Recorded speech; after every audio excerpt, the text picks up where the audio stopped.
विपिन जी आपसे समझेंगे इस पर तफसील, क्योंकि तस्वीर बहुत उलझी हुई है। एक तरफ से इल्जाम लगाते हैं कि दबाव है नीतीश कुमार के ऊपर, कांग्रेस की ओर से शुरुआती दौर से ही इल्जाम लगता रहा है कि ऑपरेशन लोटस चलाया जाता है, जांच एजेंसियों का इस्तेमाल किया जाता है। नीतीश कुमार जो इत्तेहाद के साथ एक मजबूत फैक्टर के तौर पर कुछ दिन पहले तक खड़े थे, वो बार बार ये बयान दे रहे थे कि सब कुछ ठीक है, सीट बंटवारे तक बात आ गई बिहार के अंदर, और अचानक ये तब्दीली।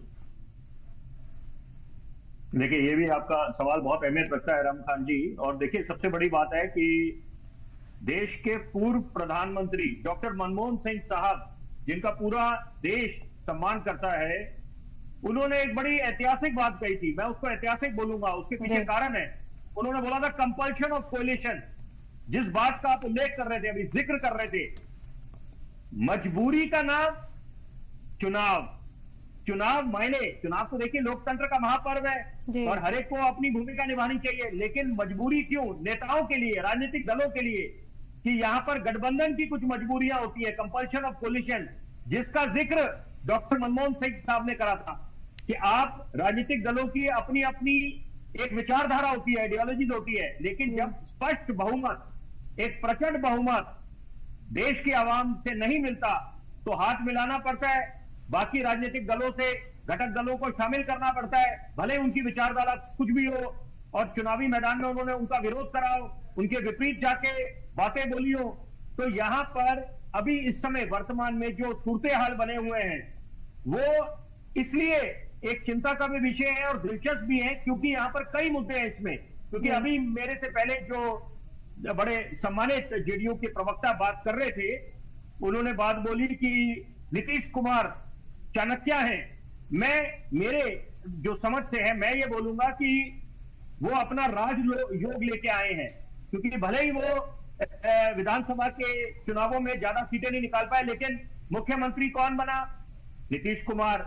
और उसके बाद ये बार बार उनको ये एक निमंत्रण दिया जाता है कि आप संयोजक भी बने, और बोला जाता है कि आप प्रधानमंत्री के भी दावेदार हैं। तो इसका मतलब है कि भले ही आपका प्रदर्शन जैसा भी रहा हो, क्योंकि अगर हम तुलना करें इसकी आरजेडी से और भाजपा से बिहार में, तो वहां पर उतना एक बढ़िया प्रदर्शन नहीं रहा है जेडीयू का पहले के मुकाबले, जब पहले उनका जो एक अलग वर्चस्व था। लेकिन अभी इस समय देखिए, क्योंकि अभी बहुत कुछ होना बाकी है, और सबसे बड़ी बात है बॉडी लैंग्वेज के बहुत कुछ मायने हैं कि बॉडी लैंग्वेज क्या दिखा रही थी। कोरोना काल में तो हमने बोला कि 2 गज की दूरी, मास्क है जरूरी, तो लेकिन यहां पर जब जो एक समारोह में दोनों बैठे हुए थे, तेजस्वी यादव और नीतीश कुमार, तो जो दूरियां थी वो अपने आप में बहुत कुछ बयान कर रही थी कि ऑल इज नॉट वेल। नेता ये लोग दर्शाने की कोशिश करते हैं कि ऑल इज वेल, लेकिन जनता जनार्दन होती है, वो भली भांति समझ आती है। पत्रकार तो देखिए अपने आप समझ जाते हैं, आकलन कर लेते हैं, लेकिन यहाँ पर जनता भी, जो एक आम आदमी है, जिसको कॉमन मैन बोलते हैं, वो भी समझ जाता है कि ये क्या हो रहा है इस समय, और यहाँ पर क्या खिचड़ी पकड़ी है कि ऑल इज नॉट वेल। और सबसे बड़ी बात है, राजनीति में कुछ भी हो सकता है, मुमकिन है कि यहाँ पर आपके जो एक कट्टर विरोधी रहे हो, उनके साथ भी आप हाथ मिला सकते हैं। जैसे क्रिकेट में बोला जाता है कि cricket is a game of glorious uncertainties. आखिरी गेंद तक मैच किसकी तरफ पासा पलट जाए कुछ नहीं कह सकते। आखिरी गेंद में अगर छक्का लग जाए या कोई 3 बॉल आउट हो जाए तो मैच आप जीता हुआ मैच हार सकते हैं। तो यहां पर उसी तरह से राजनीति में कुछ भी आप किसी को राइट ऑफ नहीं कर सकते, किसी की ऑबिचुरी नहीं लिख सकते कि आप ये बस अब इनका वर्चस्व यहीं तक था। और दूसरी बात कि किसके साथ कब हाथ मिला लें नेता, ये तो नेता ही जानते हैं भली भांति। और यहाँ पर ये बात सब पे लागू होती है, भाजपा के नेताओं पे भी, कांग्रेस के नेताओं पे भी।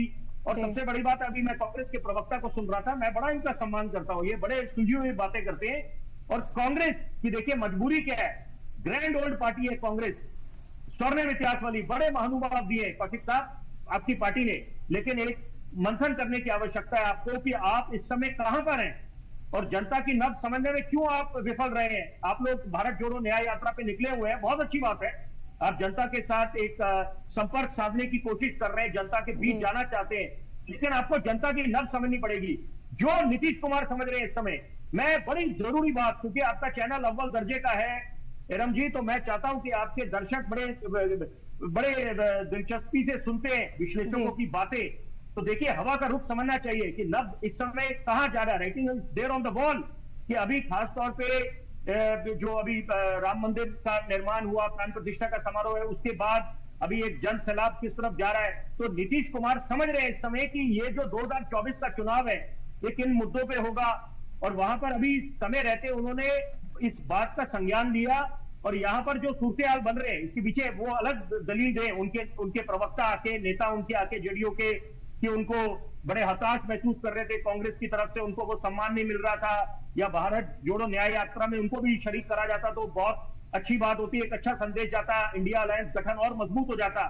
आप जस्टिफाई करने के लिए कुछ भी बोले, लेकिन अंत में जनता जनार्दन होती है, भूलना नहीं चाहिए। जनता को सब समझ आता है कि इस समय इसके पीछे क्या कारण हो सकते हैं। बिल्कुल बिल्कुल दुरुस्त कहा आपने, और वही समझने की कोशिश है। लेकिन जितने आसान गठजोड़ इस वक्त नजर आ रही है उतनी आसान है नहीं। हम देख रहे हैं कि आरजेडी भी लगातार पासे पे पासे